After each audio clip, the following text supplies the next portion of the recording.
रवि करन करा। धन्य धन्य सतगुरु सुखदा, महिमा कही न जाए। जो कुछ कहो तुम्हारी कृपा, मोते कछु नो बसाए। अव्यक्त रूप में प्रातः स्मरणीय अनंत श्री देहो सिद्ध परम पूज्यपाद सदगुरु महाराज के चरणों में कोटि कोटि नमन। परम पूज्यपाद बाबा के चरणों में कोटि कोटि नमन। विशिष्ट गुरुजन, उपस्थित सत्संग प्रेम महानुभावों, माताओं एवं बहनों, सभी के अंदर में बैठे हुए परमात्मा को कोटि कोटि नमन। परमाराध्य सदगुरु महाराज की अमृतमय वाणी है। थोड़ा सा भी सत्संग करो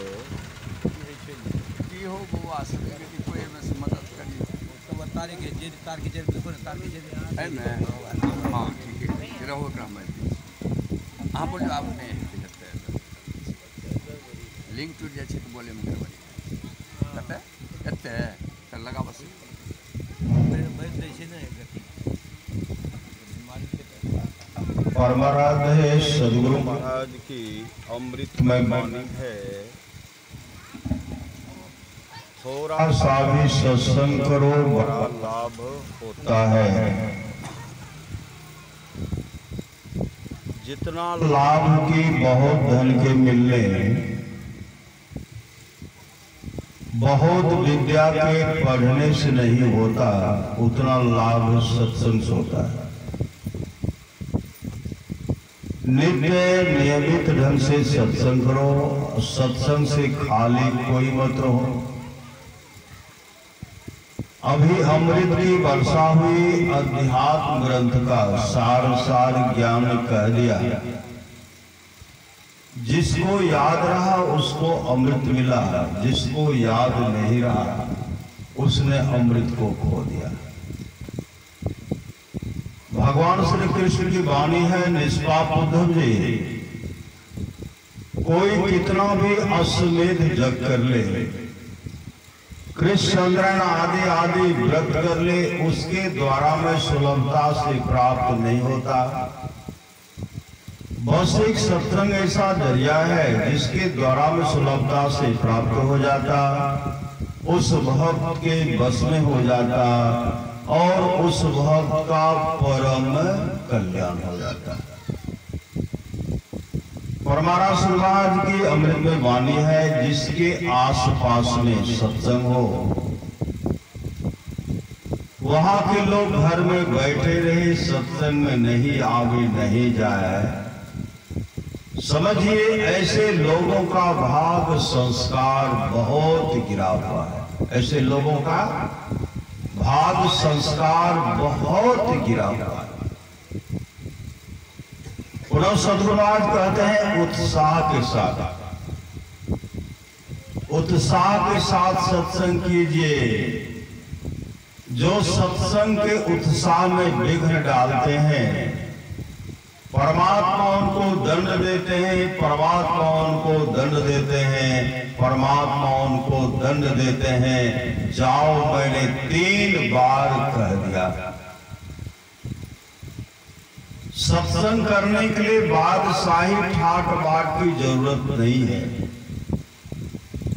वृक्ष के नीचे घास बिछा करके भी सत्संग करने के लिए सदा तैयार रहना चाहिए। सदा तैयार रहिए। परमाराध्य सदगुरु महाराज से एक भक्त सेवक निवेदन करते हुए कहते हैं, हुजूर को अब सत्संग का समय नहीं देना चाहिए। जहां नहीं वहां चले जाते हैं, आपके साथ हम लोगों को भी कष्ट होता है। इसलिए अब आप सत्संग का समय नहीं दीजिए। तो परमाराज महाराज कहते, देखो जी, सत्संग करते करते मर जाना अच्छा है कि आश्रम में बैठे बैठे सर जाना अच्छा है। सेवक हाथ जोड़, इतना बड़ा सत्संग की महत्ता है। भगवान श्री राम की वाणी है, भगति स्वतंत्र सकल सुख खानी, बिनु सत्संग पावे प्राणी। जिसको जीवन में मिला सत्संग है, उसको हर घड़ी आनंद ही आनंद। अभी सुन रहे थे, अभी बाबा से सुन रहे थे ना,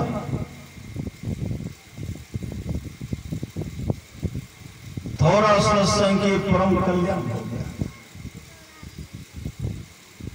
अमर मुनि का उपदेश है, 100 काम को छोड़कर के स्नान करना चाहिए, 1000 काम को छोड़ करके भोजन करना चाहिए, 1,00,000 काम को छोड़ करके सत्संग करना चाहिए, करोड़ों काम को छोड़ करके अपने जीवन की भागदौड़ को सदगुरु के हवाले करना चाहिए और दान करना चाहिए। दान की बहुत बड़ा महत्व दिया गया, बहुत बड़ा। भगवान महर्षि रमन जब सत्संग करते थे, उनके सत्संग में गाय आती थी, भक्त सब पहुंचते थे भगवान महर्षि का प्रवचन सुनने के लिए।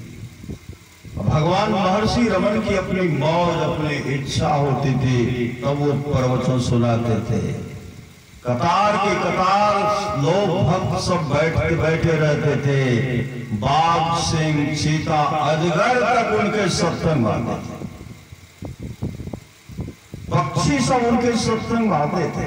मौज, जब मौज होती थी तो प्रवचन प्रारंभ करते थे। वह गुरु की मौज, गुरु की कृपा एक गाय को प्राप्त हो गए थे। गाय बराबर सत्संग आती थी। संजोग से एक दिन की बात है, गाय सत्संग में नहीं आई। भगवान महर्षि रमन आंख बंद करते हैं तो देखते हैं गाय जो है जंगल में बीमार पड़ गया। सत्संग समाप्ति के बाद भगवान महर्षि रमन घनघोर जंगल चले गए। जब गाय के पास जाते हैं, गाय अपने गुरुदेव को देख करके रोने लगी। भगवान महर्षि रमन कहते हो, मां आज तुम सत्संग में क्यों नहीं गए? गाय रोकर कहने लगी, गुरुदेव क्या करो, आज मेरे शरीर में कष्ट है, पीड़ा है, बुखार है, इसलिए मैं सत्संग में नहीं जा पाई। भगवान महर्षि रमन कहते, गौ मां वो तो तुम्हारे शरीर में जो कष्ट है, पीड़ा है, बुखार है, सबको दूर कर दो। गाय पुनः रोती हुई कहने लगी, नहीं गुरुदेव, अब इस शरीर में रहने की इच्छा लालसा नहीं है। आपके पास जो बराबर में आते थे, आपका दर्शन क्या करते थे और आपके द्वारा जो मैं सत्संग का श्रवण करते थे, उस पुण्य के चलते अब इस शरीर को परित्याग करूंगी। परित्याग करके विष्णु लोक से विमान आने वाला है, उस विमान पर बैठकर भगवान विष्णु के चरण की अधिकारिणी बन जाऊंगी। उसी समय गाय अपने शरीर को परित्याग करती है, दिव्य रूप धारण करती है, विष्णु लोक से, वैकुंठ लोक से विमान आता है। भगवान विष्णु का पार्षद है, हजारों ऋषि मुनि है और उनको विमान पर बैठाए। जैसे विमान पर बैठाते हैं, वह अपने सदगुरु पर पुष्प का वर्षा करते हुए, अपने सदगुरु को प्रणाम करते हुए विष्णु लोक को चले गए और भगवान विष्णु की चरण की अधिकारिणी बन गए। यह सत्संग का फल है। जिस सत्संग हम लोग बैठे हुए हैं, यह सत्संग टाटा बिरला के नशे में लिखा हुआ नहीं है। यह सत्संग श्रद्धालु, भिखारी और भक्त के झोले में रखा हुआ सत्संग। सत्संग में सब कोई नहीं आ सकते। भगति स्वतंत्र सकल सुख खानी अभिनु सत्संग न पावे प्राणी। सत्संग का महत्व, इसलिए सत्संग से कभी दूर मत रहिए। राम बुलावा भेजिया दिया कबीरा रोज। जब संत कबीर साहब का बुलावा आया, कबीर साहब रोने लगे। क्यों रोने लगे? जो सुख साधु संग में सो भय पूर्ण न हो। ये सत्संग का महत्व है। भगवान श्री राम जब यहां से जाने लगे,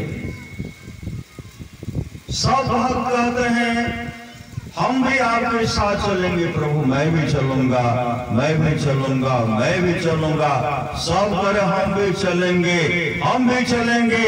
सबसे पीछे खड़े थे भक्त हनुमान। वो प्रभु श्री राम को एक टक देख रहे थे और भगवान श्री राम उनको देख रहे थे। सब करे हम भी चलेंगे, हम भी चलेंगे। हनुमान जी कुछ बोलते ही नहीं है अपने प्रभु का दर्शन। अभी सुन रहे थे दो मिनट में प्रभु का दर्शन। ऐसे बहुत बड़े बहुत भक्त हैं, एक सेकंड में प्रभु का दर्शन हो गया। एक सेकंड में प्रभु का दर्शन हो गया। हमारा समाज में जो ठीक जो 2 मिनट तक मानस जब जिनका 2 मिनट बन जाएगा, उनको आत्म स्वरूप की प्राप्ति होगी। वो अपने आत्मा का दर्शन कर लेंगे। आत्मा का दर्शन करना, परमात्मा का दर्शन करना और मोक्ष धाम उसके लिए सुरक्षित है। संत महात्मा लोग मोक्ष चाहते नहीं है, लेकिन मोक्ष पद की प्राप्ति होती है। मोक्ष पद से भी आगे का सुख संत साधु का दर्शन है और सत्संग है। मुक्ति है संतन की चेरी, मुक्ति है संत महात्मा की दासी है। इस सत्संग का महत्व, इसलिए सत्संग लागे रहो रे भाई, तेरी बिगड़ी बात बन जाए। और भगवान विष्णु की चरण की अधिकारी हो गई, बन गई और वैकुंठ लोक को चले। इस सत्संग का 2 मिनट में प्रभु का दर्शन, 2 मिनट में प्रभु का दर्शन, परमात्मा का दर्शन। इसलिए कभी इस सत्संग से दूर मत रहिए, कभी दूर मत रहिए। जबरदस्ती भी सत्संग का फल, जबरदस्ती जो श्रद्धा साथ है उसका फल अलग मिलता है। जिसको जबरदस्ती भी लोग सत्संग में लाते हैं उसको भी फल होता है। एक आदमी को जबरदस्ती सत्संग मिलेगा, कभी नहीं जाते। जब उनका शरीर छूटा तो उनको इनके लिए कोई फल, मतलब कोई पुण्य काम नहीं है। जबरदस्ती सत्संग का फल लिखा, जबरदस्ती सत्संग, इसका फल हो क्या होगा? जमराज भी इसके फल के बारे में नहीं उनको पता था। भगवान विष्णु के पास गए, भगवान विष्णु से कहते भगवान यह जबरदस्ती इसको सत्संग में लाया गया है, इसका फल क्या होगा? भगवान विष्णु कहते जो श्रद्धा से सत्संग आता है वह मेरे माथे का मुकुट है, माथे में ताज है, ताज। जिसको जबरदस्ती भी सत्संग में लाया जाता है, जो जबरदस्ती भी सत्संग आता है, उसके लिए मेरा गोद सुरक्षित है। गोद इतना बड़ा सत्संग का बात है। आप लोग जानते होंगे, सम्राट पीपा के बारे में जानते होंगे। जब रामानंद स्वामी सत्संग करने के लिए आए थे, सम्राट पीपा के बगल में सत्संग किए थे और उस दिन सम्राट पीपा सत्संग से हमेशा दूर आ करते थे। हम तो सम्राट हैं, हमको सत्संग की क्या आवश्यकता है? हम तो राजा है, संत महात्मा तो भिखारी होते हैं, हम राजा है, राजा। जैसे रामानंद स्वामी आए, पता लगा वो तो अंतर्यामी सदगुरु थे, अंतर्यामी सदगुरु थे। पता लगाए सम्राट पीपा गाँव तो चले गए और कहते हम सब तक नहीं करेंगे। वो राजा का निंदा करते हैं, शरीर को जहाँ घमंड करते हैं उसका भी रामानंद स्वामी उसका भूरी भूरी निंदा करते हैं, शरीर की नश्वरता का ज्ञान देते हैं, वैभव को धिक्कारते हैं। राजपद को जितने भी पद उनका जो है मतलब उनको बहुत ठोकर देते हैं। आवाम को छोड़ करके कहते भक्ति भजन करने के लिए, इसलिए हम नहीं रहेंगे। रामानंद स्वामी प्रवचन में के जब कभी भी सम्राट पीपा भजन भेद नाम देने के लिए मेरे आश्रम में आए तो धक्का मार करके बाहर कर देना, धक्का मार करके बाहर कर देना। जैसे कहते हैं उसी समय वह दौड़ पड़े, कहते कहां आए हो, कहा नाम लेने के लिए, कहा भागो। रामानंद स्वामी कहते भागो, कहा भाग करके कहां जाओ, कहा कुएं में डूब करके मर जाओ, कुएं में डूब करके मर जाओ। कुएं को दौड़ने लगे। अब सब कहते गुरुदेव सम्राट पीपा कुएं की ओर दौड़ रहे हैं, गुरुदेव उनको बचा तो लीजिए, उनको बचा तो लीजिए। तब रामानंद स्वामी को पुकारते हैं इधर आओ। कहा कहां जा रहा था, कहा कुआं में डूबने के लिए। कहा क्यों, कहा आपने जो कहा भागो यहां से, हम तुमको नाम दान नहीं देंगे, इसलिए हम जा रहे थे कुआं में डूबने के लिए। रामानंद स्वामी कहते हैं हे कृष्ण हे कृष्ण हे कृष्ण जपो, हे कृष्ण हे कृष्ण जपो मत। उनको कहीं जाना था, एक मंत्र जपो, मंत्र जप रहे हैं, मंत्र जप रहे हैं। जाप में इतने सिद्धि हो गए, सदगुरु के प्रति इतने समर्पित हो गए। आप लोग जानते होंगे जाप में सिद्धि होने के बाद वो जा रहे थे द्वारिकापुरी जा रहे थे। जिज्ञासा हो गई, भगवान श्री कृष्ण ने जो अपने शरीर को परित्याग किए थे, कहाँ किए थे, उस जगह का दर्शन करना चाहिए। नाम का सुमरण करते हुए जा रहे हैं और रास्ते में कुछ कुत्ता उन पर भूखते हैं। एक दुकानदार को कहते हैं एक छड़ी दे दो। दुकानदार कहते हैं आप सम्राट नहीं रहे, आप तो सब कुछ लुटा दिए, दान कर दिए, अब आप सम्राट नहीं रहे, हम आपको एक छड़ी भी नहीं दे सकते, छड़ी भी नहीं दिए। इतनी जाप में मंत्र जाप में इतनी सिद्धि मिल गए थे। एकाएक मंत्र का सुमरण करते हैं, जितना भी दुकान था चारों तरफ बांस का बिट्टा, घनघोर बांस का बिट्टा लग गया, घनघोर। अब दुकान कैसे करेंगे, चारों तरफ वहां भी बांसे का बिट्टा है। निकले, आगे जब जाते हैं एक सिंह उन पर दहाड़े, मां सीता भी थी, उनकी धर्मपत्नी सीता भी थी। जैसे दहाड़ते हैं, अब जो है सम्राट पीपा से संत पीपा हो गया।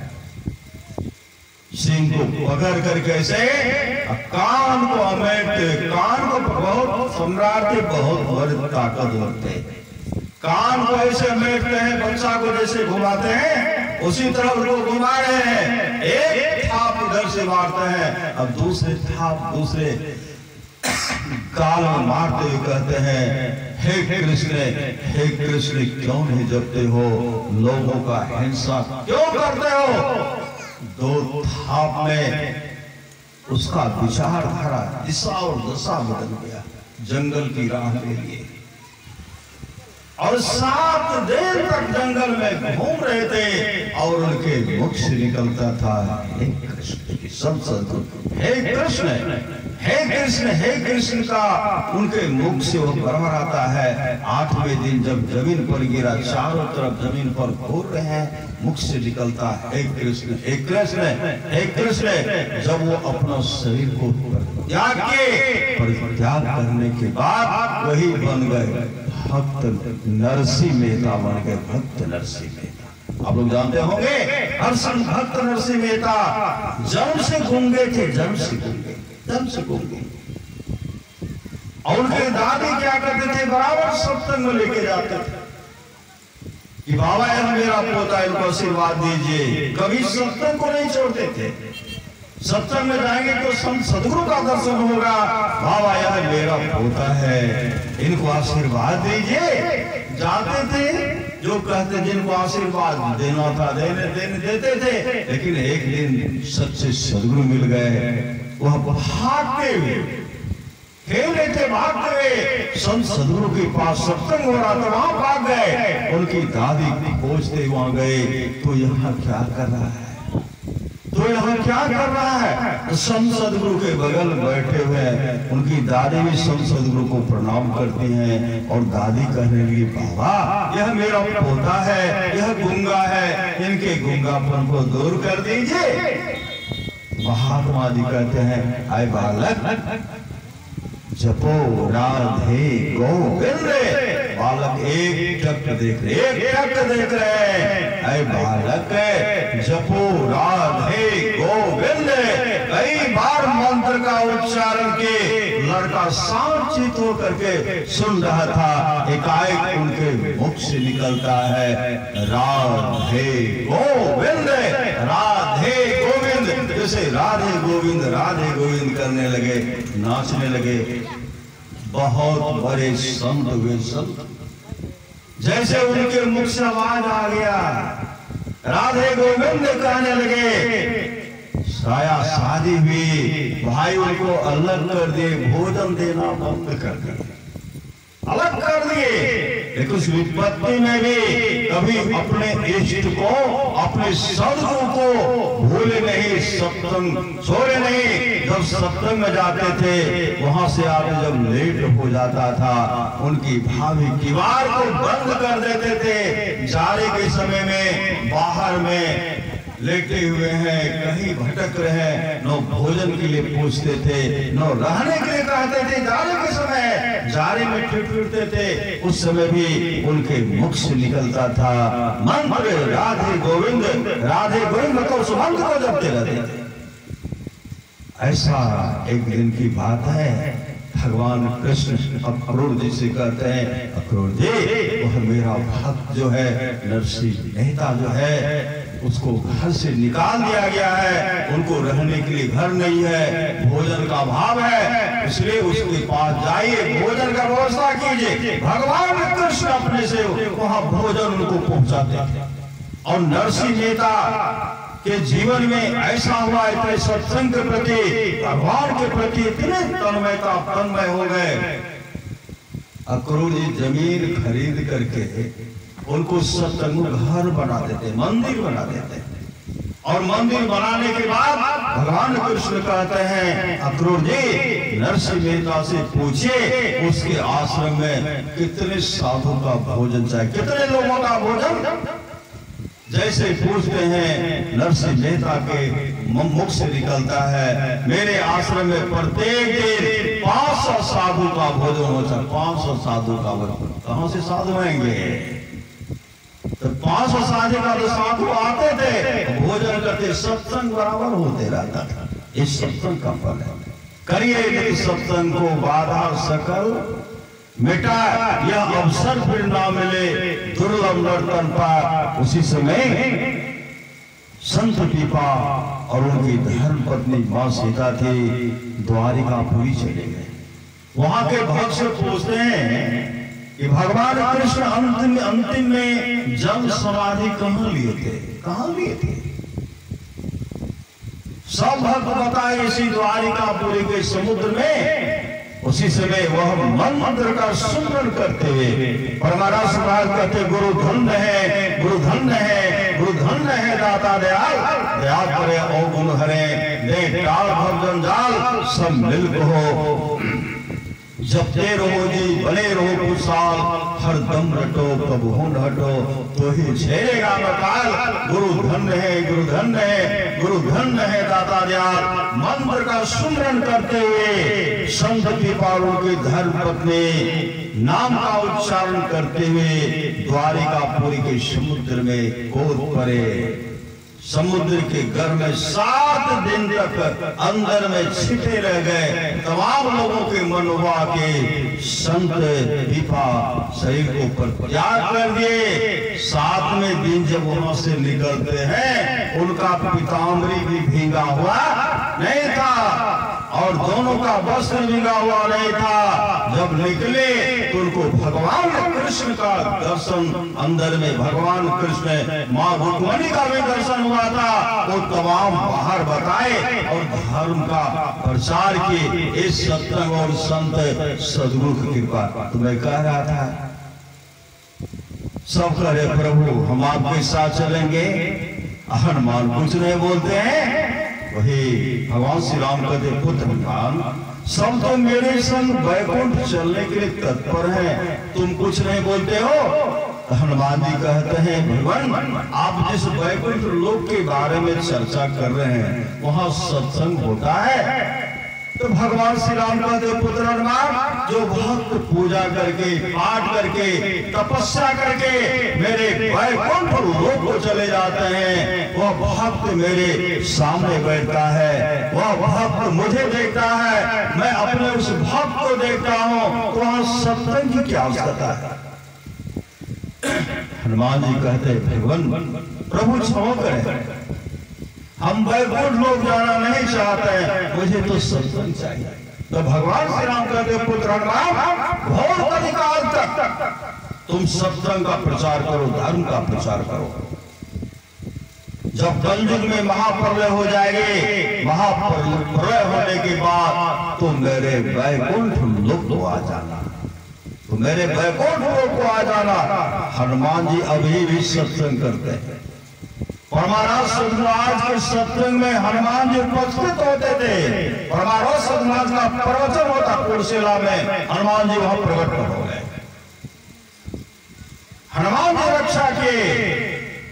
ऐसे ऐसे हनुमान अभी भी हनुमान जी का ही होंगे, श्री सदगुरु भी होंगे, लेकिन हम लोग की वह दृष्टि खुली नहीं है। जब दृष्टि खुलेगी तब देखेंगे गए हनुमान जी। इसलिए समर्पित होकर अभी सुन रहे थे, सुनि समझहि जन मुदित मना, मत जहि अति अनुराग, लहहि चारि फल अक्षत तनो, साधु समाज त्याग। जो साधु समाज में उपदेशों को आनंद से सुनकर समझते हैं, वे मानो प्रयाग अधिक प्रेम के साथ स्नान करते हैं। मत जन फल देखी तत्काला, काल हुए पित बको माराला।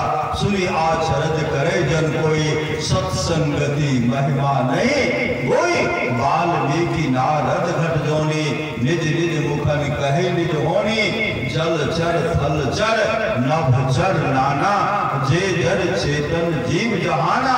मति की रति गति भूत भलाई, जब जही जतन जहां जही पाई। आदि आदि जो सुन रहे थे, यह सत्संग से होता है, सत्संग से। इसलिए सत्संग नित्य और ध्यान नित्य संलग्नता के साथ कीजिए। यह लोक परलोक दोनों मंगलमय होगा। आप लोग जानते होंगे, सेठ अनाथ पिंडक को एक ही पुत्र था, जिसका नाम था काल। काल बहुत लंबड़ था, बहुत लंबड़। कभी वह सत्संग नहीं जाता था, इकलौता पुत्र था। सेठ अनाथ पिंडक को धन की कमी नहीं थी। उनके कोष्ठागारों को, उनके खजाना को, भंडार को, गोदाम को देवता भरा करते थे। 54 करोड़ असर भी हमेशा भरा रहा, इतना संपत्ति उनके पास था, धन की कमी नहीं। ऐसा पुत्र था, सत्संग में जाता ही नहीं था। और राजा बिंबिसार की दुर्दशा को सेठ अनाथ पिंडक देखे थे। राजा बिंबिसार को एक ही पुत्र था, अजातशत्रु। न उसके जीवन में सदगुरु था, न अच्छा मित्र था। उसके चलते क्या किए, अपने पिता को गद्दी पर से धक्का मार करके नीचे कर दिए और राजगीर के कारागार में बंद कर दिए। और यह कहते हैं, इस बुढ़े को खाना दाना पानी मत दो। मंत्री के कहने पर सिर्फ पानी देते थे और उनके शरीर के हाथ हथकड़ी लगाए, घड़ी लगाए। राजगीर के कारागार में उनके शरीर के खून अक्षर पी गए, दम तोड़ दिए। इस दुर्दशा को सेठ अनाथ पिंडक देखे थे और उनके मन में हुआ मुझे भी तो एक पुत्र है, वो न हो वह मेरे साथ जब अच्छा व्यवहार नहीं करेगा। एकाएक एक दिन की बात है, कहते हैं काल भगवान बुद्ध का सत्संग और आओ सत्संग में जाओ। काल क्या कहते हैं, हमको सत्संग से कुछ लेना देना ना, हम सत्संग में नहीं जाएंगे।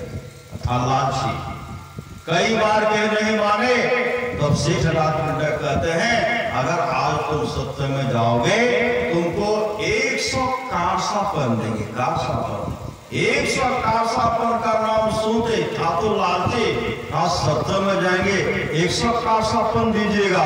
कहा तब तो जाऊंगा। 100 कांसापन का गट्ठर अलग कर दीजिए। अलग करवाए तब सत्संग गए तो कहां बैठे, सबसे पीछे खुट्टा का सहारा,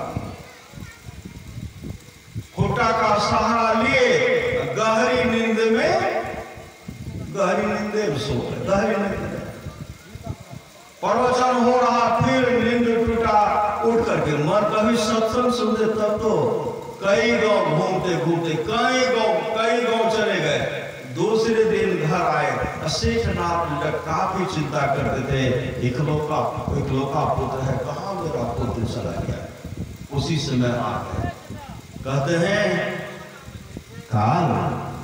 कल भगवान बुद्ध का क्या सब प्रवचन हुआ सुनाओ। काल क्या कहते हैं, आप सत्संग सुनने के लिए कहे थे का, आप कहते सत्संग सुनने के लिए तब तो हम सुनते, सत्संग सुनने के लिए आप कहे थे कहाँ, हम तो गए बगल में खुट्टा था, पीछे बैठ गए, गहरी नींद में सो गए, मन नहीं लगता था। वहां से यहाँ कई गांव घूमते घूमते भी आए। सेठ अनाथ पिंडक कहता आज फिर सत्संग वाला तुम सत्संग जाओ। क्या कहते आज हम नहीं जाएंगे। काल जब जैसे कहते नहीं जाएंगे, सेठ अनाथ पिंडक कहते हैं आज अगर तुम सत्संग में जाओगे तुमको 1000 कांसापन, 1000 का नाम सुनते ही कहते हैं सत्संग में जाएंगे तो 1000 कांसापन दीजिएगा। कहा तब तो जाऊंगा। 1000 का कांसापन का गट्ठर आप अलग कर दीजिए। सामने में अलग करवाए रखवाए। जब सत्संग में जाने लगे सेठ अनाथ पिंडक कहते काल आज तुमको हम 1000 कांसापन दिए हैं और भगवान बुद्ध का जो प्रवचन होगा वह प्रवचन तुमको सुनाना पड़ेगा। कहता हाँ पिताजी, आज मैं सबसे पहले जाऊंगा, सबसे आगे बैठूंगा, भगवान बुद्ध का प्रवचन सुनूंगा और आपको सुनाऊंगा। काल पहले गए, भगवान बुद्ध का जैसे प्रवचन हो रहा था उस श्रद्धा से सुन रहे थे और सुनते सुनते काल को समाधि लग गई। समाधि सत्संग समाप्त हो गया, पंडाल खाली हो गया, भगवान बुद्ध अपने निवास कक्ष में चले गए। सेठ अनाथ पिंडक देखते हैं कि रात हो चुकी है, अभी तक मेरा पुत्र काल सत्संग से नहीं आया। यही सोच रहे थे। उनके मन के बात को भगवान बुद्ध जान गए। उनके मन के बात को भगवान बुद्ध जान गए। जैसे भगवान बुद्ध उनके मन के बात को जानते हैं, उसी समय भगवान बुद्ध है जहां पंडाल में काल को समाधि लगे थे वहां पहुंचे और उनके पीठ को थपथपाते हुए कहते हैं पुत्र काल उठो, तुम्हारा पिताजी तुम्हारा इंतजार कर रहे हैं। काल जब आंख खोलते हैं, श्री सदगुरु काल जब आंख खोलते हैं, जैसे आंख खोलते हैं तो अपने गुरु के चरण में लिपट गए। सदगुरु के चरण में लिपट गए, सदगुरु के चरण में लिपट गए और भगवान बुद्ध उनको उठाते हैं, कहते चलो तुम्हारा पिताजी तुम्हारा इंतजार कर रहे हैं। भगवान बुद्ध आगे आगे पीछे पीछे काल सेठ अनाथ पिंडक के घर पर गए। वहाँ भोजन का व्यवस्था किया गया था। बैठ करके एक ही जगह भगवान बुद्ध और काल भोजन कर रहे हैं और काल क्या करते, सिर्फ थाली को देखते, नो इधर नो उधर। और सेठ अनाथ पिंडक अपने पुत्र को देख रहे थे। सेठ अनाथ पिंडक कहते हैं भंते पहले दिन जब तक काल कारसापन लिया नहीं तब तक सत्संग में गया नहीं। आज तो हजारों का 1000 कारसापन का गट्ठा रखा हुआ है, लेना तो दूर रहा। आज मेरा पुत्र काल कारसापन को देखता तक भी नहीं है। भगवान इनको किनकी आंखें लग गए, किनकी नजर लग गई है। मेरे पुत्र काल को ठीक कर दीजिए भगवान, मेरे पुत्र काल को ठीक कर दीजिए। इस तरह जो कह रहे थे, उसी समय भगवान बुद्ध कहते हैं, शेर जी आज आपके पुत्र काल को उस सुख की प्राप्ति हो गई है जिस सुख के सामने सम्राट का पद भी तुच्छ है। सम्राट के पद से भी आगे का सुख, इंद्रलोक के सुख से भी आगे का सुख, ब्रह्मलोक के सुख से भी आगे का सुख है, आपके पुत्र काल को प्राप्त हो गया है। काल जब ऐसे अपने मुखमंडल को आंख खोल करके पिताजी को देखते हैं, मुखमंडल चमक रहा था, मुखमंडल चमक रहा था, मुखाकृति चमक रहा था। परमारास महाराज कहते हैं, ज्योति जग जावे अति सुख पावे, शब्द सहारे का लख बिंदु नाद तह त्रय बंदे के, सुनो सुनो में ही ब्रह्मनाद का धरो सहारा आपन तन में ही। इसके लिए सत्संग की बहुत बड़ी आवश्यकता है। काल थोड़ा सत्संग किए, क्या अपने आत्मस्वरूप का दर्शन कर लिए? काल अपने आत्मस्वरूप का दर्शन कर लिए, काल मोक्ष धाम को प्राप्त कर लिए। इस सत्संग का फल है। सत्संग शांत चित्त होकर के सुनिए, जीवन मंगलमय होगा। अब हम लोग परम पूज्य बाबा से सुनने की कृपा करें। श्री सद्गुरु महाराज की जय।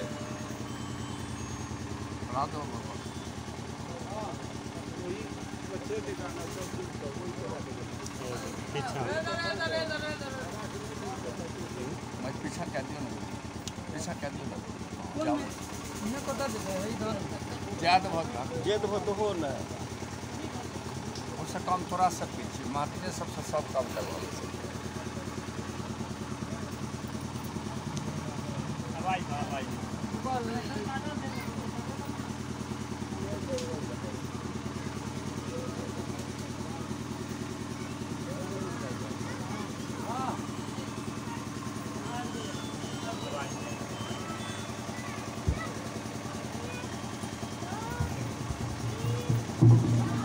बंदो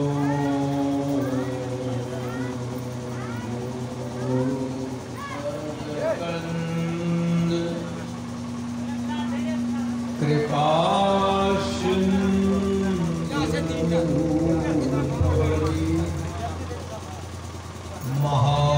महामोहतम जा शुभचन रवि करनी कर, मेरा मुझ में कछु नहीं जो